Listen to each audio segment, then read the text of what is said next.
Hello guys and welcome to my YouTube channel. My name is Wachera Gikonyo. Now we are right here at Kiriaini Murang'a County and we're in the home of Mr. Ngure, who does the farming of aerial yams, and I'll be here teaching you about this kind of farming. I know most of you have been used to the tubers, the big yams, but now today I'm going to teach you about this type of farming, and of course we are going to look at the farming of giant rabbits later on. So I'm going to take you through the process of seedling farming. We know that the aerial yam is very, very important since it helps to treat so many diseases, including gum infection. We also have it treats so many other diseases that we are going to hear from. Mr. Ngure is going to introduce himself right about now. So stick around as we learn about this type of farming. And as you can see around me, there's a lot of farming going on here. There's napier grass, there's coffee. So guys, as you can see, agriculture is a backbone of our country, and it is good that we practice it. So stick around as I teach you about this type of farming. I hope you're watching me, my Nigerian friends. So guys, I've been going around the farm, but now I'm going back to Mr. Ngure's home. Hi. Hi. Welcome. Thank you so much for having us today. Asante sana. Yeah. Yes, Nataka, will you introduce yourself and tell us what you do? Yeah, my name is Simon Ngure. I do farming of aerial yams plus layering the giant rabbits. Yeah, plus other horticultural crops. Okay. Yeah. So I know people don't know about this type of farming, the yam, this aerial yam, because I know most of you haven't. So please explain to us what this yam is all about, its benefits, and how it's, before you go to the farm, tell us about a little bit about the yam. This yam, I have been farming it for about 20 years. So when I started farming, it seems as if it is something that was very new. But even some people couldn't understand that something like a yam can grow from the air. Okay. So when I started farming, first I started eating with my family until it came a time when I saw that I can make some money from the yam. Oh wow, great start there. So I think we shall go straight to the farm because it's already sunset here and you don't want the sun to disappear on us, guys. So you're going to go straight into the farm, and please pay attention. If you're a farmer planning to do this type of farming, you stick around and watch this episode. Karibu sana. We go? Yeah, we can go.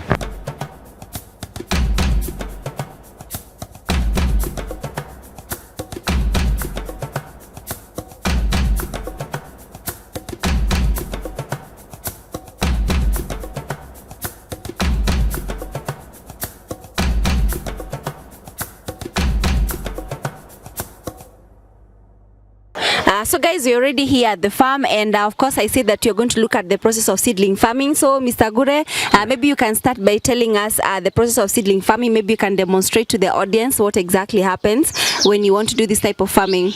Yes, before it comes to seedling, first of all you just pluck it from the leaves. Okay. The way they are growing. Yeah, this one. This is the one that we keep it just like Irish potatoes. Okay. We do the sheeting for about 1 month, then it sprouts. Sorry, you do the what? The sheeting. What's the sheeting? The sheeting is keeping it to break the dormancy. Okay. So that it can sprout just like Irish potatoes. Oh, okay. Yeah. All right. I would like to show you how it sprouts. Okay, please do. Yeah. So guys, we are right here. We are going to use this space for showing you practically how it's normally done, and then we're also going to show you where the seedlings are, because I can see there's some which have already sprouted. Mr. Ngure has told me he just did the planting recently, so we're going to just do it right here. I think it's a good place. Yeah, yeah. Okay, let's go. Okay. So just dig. Come closer.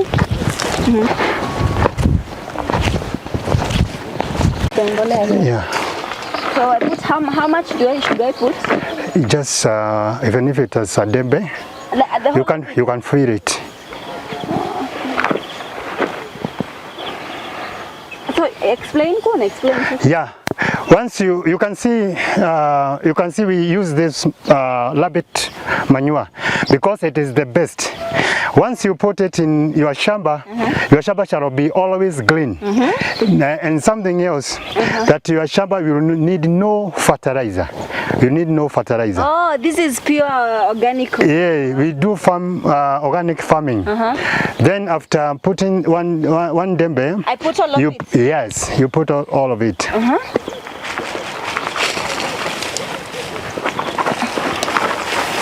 Oh. Then after putting all of it, Take out the peppers, remember, Yeah. to keep the environment very clean. yes, you mix the soil with the manure. This one? Yes. Okay.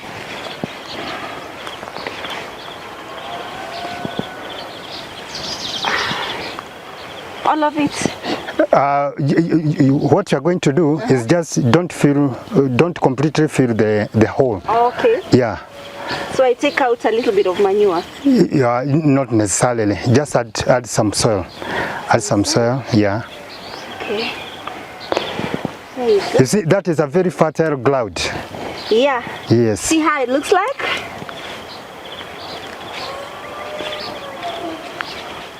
Like that? Then from there, once you have mixed the soil with the manure, then you get your yam Okay. just the way it is. You are going just to bury it just 2 inches up to here. Oh, up to here? Yes. So I dig a small hole? A small hole. Okay. Yes.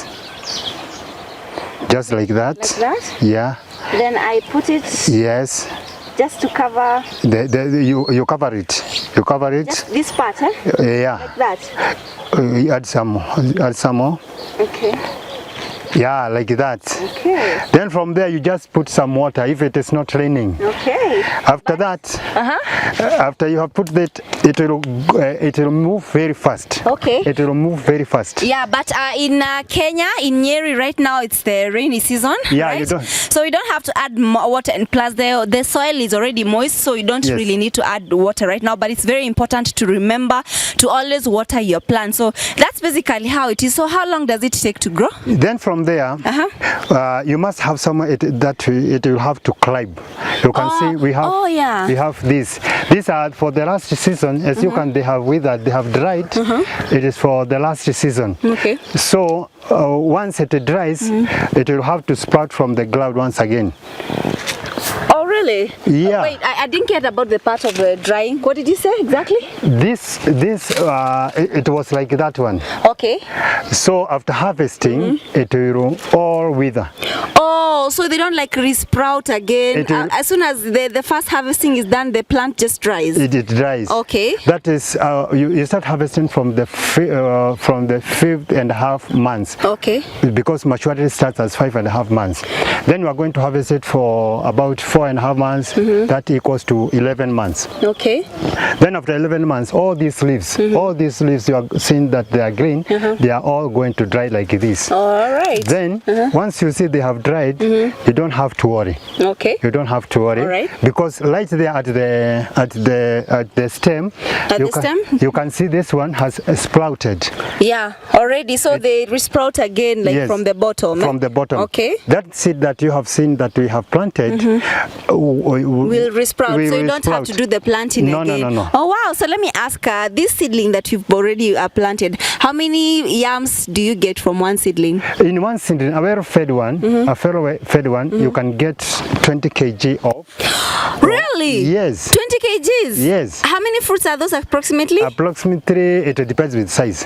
You see, when they are smaller like this, this one we have not harvested because we have eaten them to fall so that we can put them as for seeds. It's about 30 Wow. or 40. 30 or 40. And how much does one yam go for? One during the good seasons, it can go with 100 to 300. Wow, and that's good money. You can imagine, guys, if you only plant just one, you just buy just one yam, and one yam you say it goes for 100 shillings. 100 to 300. 100 to 300. Okay. Yeah. So when you buy maybe one for 300, or you buy like maybe 10 of them, you're going to harvest. You're going to have a good harvest, right? Yes. Oh wow, these are so. Where do you have this type of? Where is the market big for the yams? For these yams, you see, I go to exhibitions all over Kenya. Okay. Also, sometimes I said to other parts of the country. Okay. Yeah, because some people haven't heard about this. As even those who are viewing us,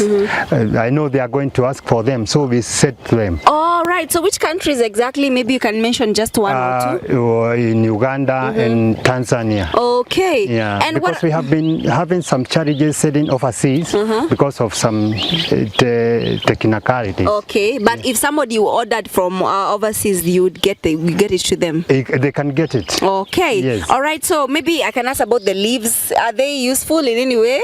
Yeah, these leaves, as you can see, they are very green. Yeah, and they look very nice. They look very nice. Pattern, huh? Yeah. What then does? You see, a plant keeps its food in the leaves. Yeah. So don't use it as a vegetable. Okay. Yes. Or we don't use it as vegetable. No. Oh, I was just about thinking about my ugali today, guys.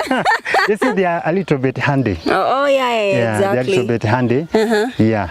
Okay, so maybe you can elaborate to us. I didn't mention all the benefits. Actually, did not know all the benefits of the yam, but maybe you can tell us this yam. It's very small and it's in Kenya. It's quite expensive to buy such a yam at 100 Kenya shillings. So maybe you can tell us why is it so expensive? You see, this yam it is very nutritious. This is the main source of minerals. It has calcium, phosphorus, magnesium, and potassium. Oh wow! Those are good minerals for your body.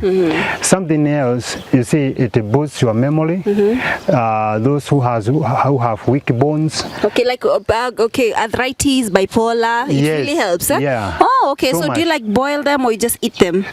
We have four types of cooking these. One, you can boil. And drink the soup. You can boil just like sweet potatoes. Two, you can peel and then you cook like just the Irish potatoes. Okay. Something else is that you can roast. The roasting is not like putting it on top of the charcoal. What you do is just you get a hot ash, then you put it inside. Oh, okay. Yes. The other thing is that you can dry it, then you take it to the miller. Okay, then you get. Is it what the Nigerians use for fufu? Oh yeah, that's why I mentioned, because I know Nigerians actually eat a lot of fufu, and I heard it's from yams. So they use this type of yam. What about the other one? There's a tuber. You know, you have like the big ones. What's the difference? Is there much difference? Yeah, a lot of difference. A lot of difference. You see, this one you can grow it anywhere in the world. Oh wow! In hot areas, in cold areas, because it tolerates every area. You see, in very dry areas, you must put some water.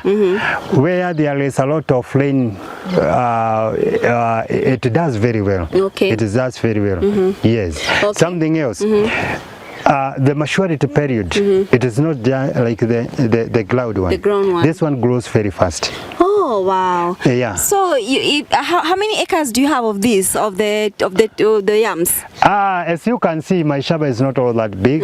It is less than a quarter. Okay. It is less than a quarter. But it actually gives you a lot. It gives me a lot. Okay. Yeah. So guys, you can imagine if you want to do this large scale. Actually, this is I never knew about this type of farming. And I think if you haven't watched my my episode at the show, we met at the showground at the Nyeri showground, and that's where he told me that I could come and interview him about this type of yam.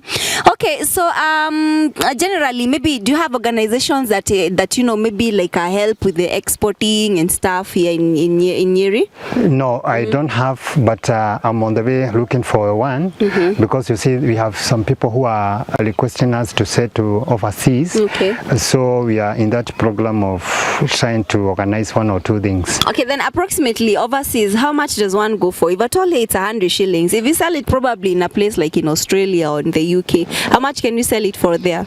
Maybe in UK I can sell it for about $10. Oh yes. Wow, $10 is around 1,000 shillings. Yeah, 1,500. Yeah.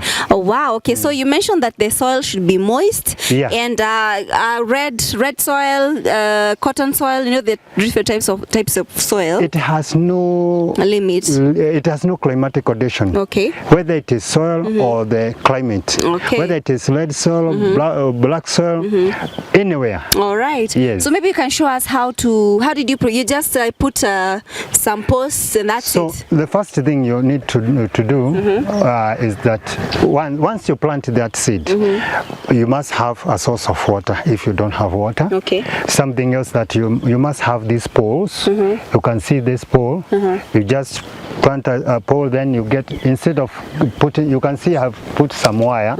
Wires are not very good, but you see above the wire there is this stick, because during hot season, hot season, this wire may get a little bit hot. Yes. And this fine, as you can see, it glows very fast. Yeah. 8 inches per night.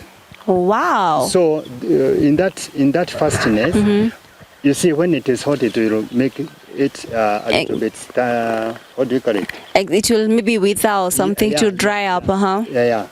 So we like people putting these sticks. Okay. They are the best. All right. But if you don't have them, you can put a wire, then you do some coating. Oh, okay. Yeah, you can do some plastic coating on top to avoid the heat. All right. So maybe you can talk about the challenges. What are some of the challenges to this type of farming?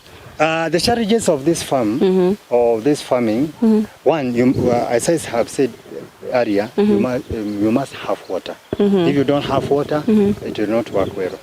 Something else, you must have these poles. Then, those people who are in a little bit cold places, you see there is places that they are very, very cold. Limuru, Nyandalwa, those types, those places. Yes. Sometimes we advise them because of the lasting of the reeds.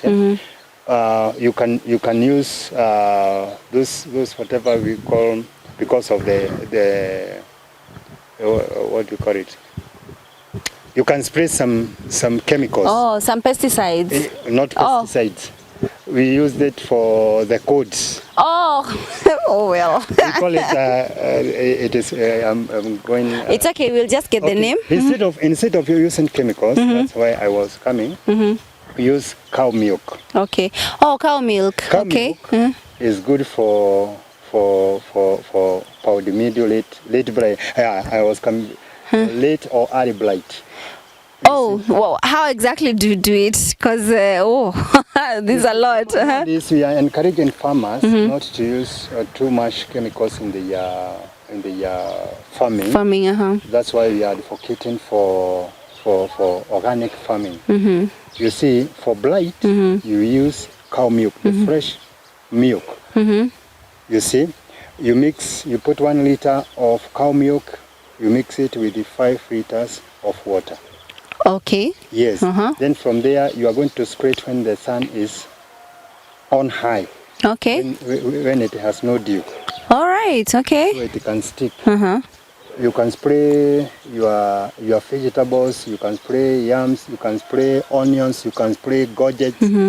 You see, cow milk is the best. Even those who are farming tomatoes, they are the best. It is the best because you can spray it right now.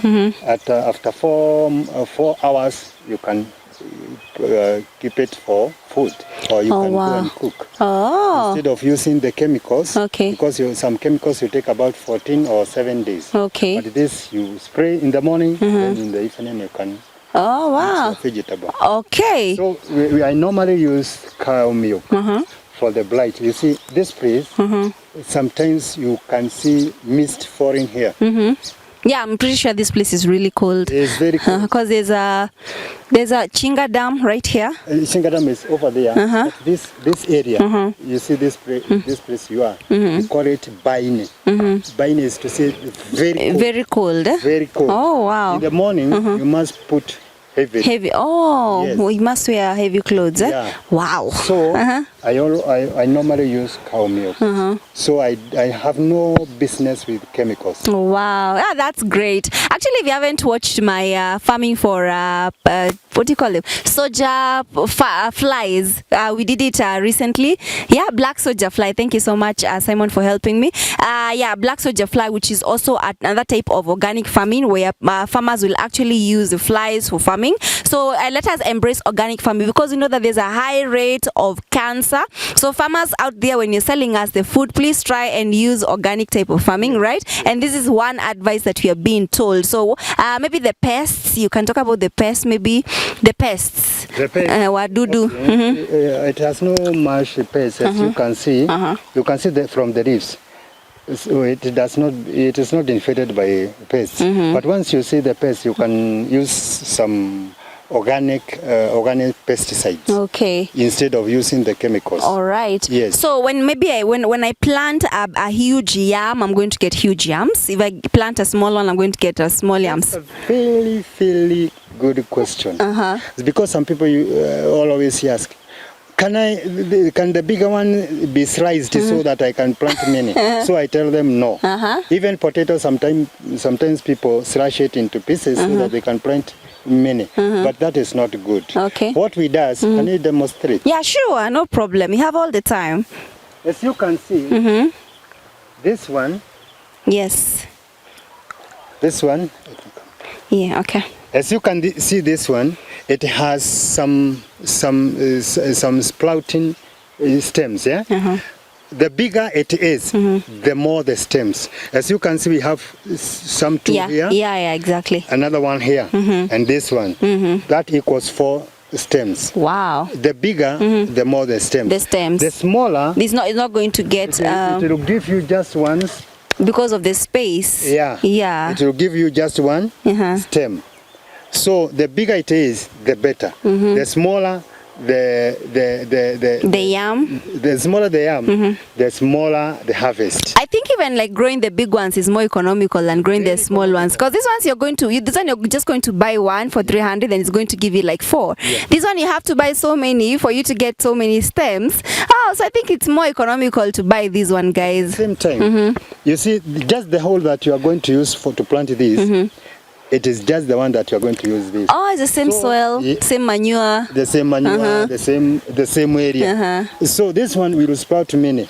So the same post, it will carry with it just the way it has sprouted. But this one will go just one.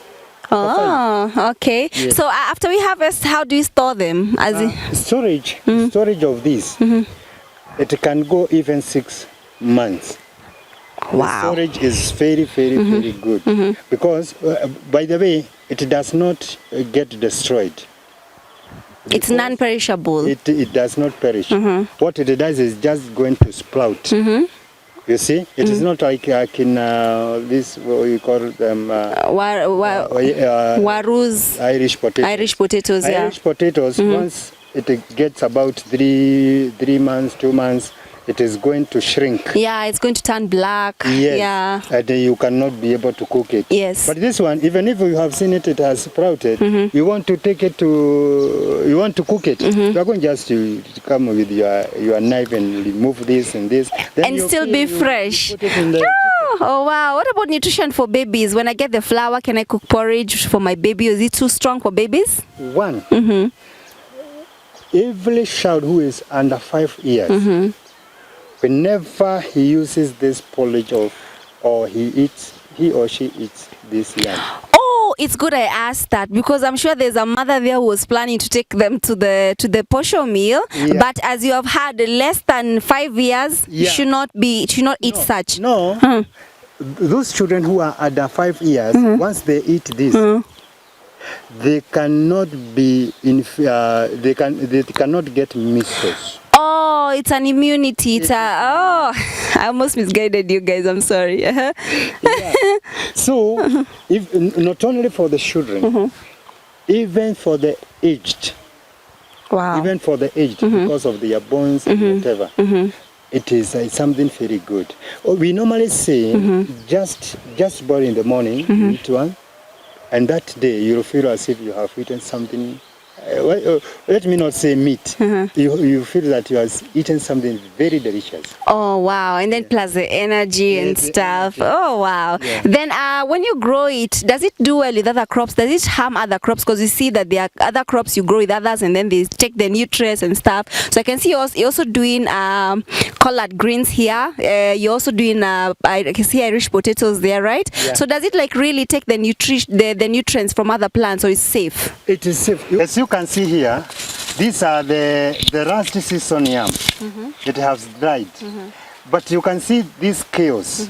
They're very fresh. They are very fresh. Even the one that is under here, it has no business with this. Oh wow. So it's as if you are in a story shamba. Oh okay. You are farming under on the cloud, and over the cloud you are still farming. Oh wow. Yes. Okay, so when you grow in the shamba, so how many, like if I plant this seedling here, how far apart should it be from the other seedling? Spacing, as you can see here, is about 4 meters. Oh, 4 meters apart. Okay. So that you can give it enough space to coil. Yeah, not to tangle each other and stuff. Yes. Then from line to line, as you can see, these are a little bit closer, but we normally advise farmers to take about also 3 meters. Oh, okay. You see? All right. But it depends with the size of the farm. Of the shamba, yeah. Oh, all right, guys. So you've had, well, that's basically it, right? Is there anything else, guys? If you have any questions you want to ask, can ask down there. But as I can see, the sun is not favoring us right now. It took us a long time to get here, but we thank God we're here. So I want us to move straight to the rabbit farming, guys. You have to see these rabbits. Hey.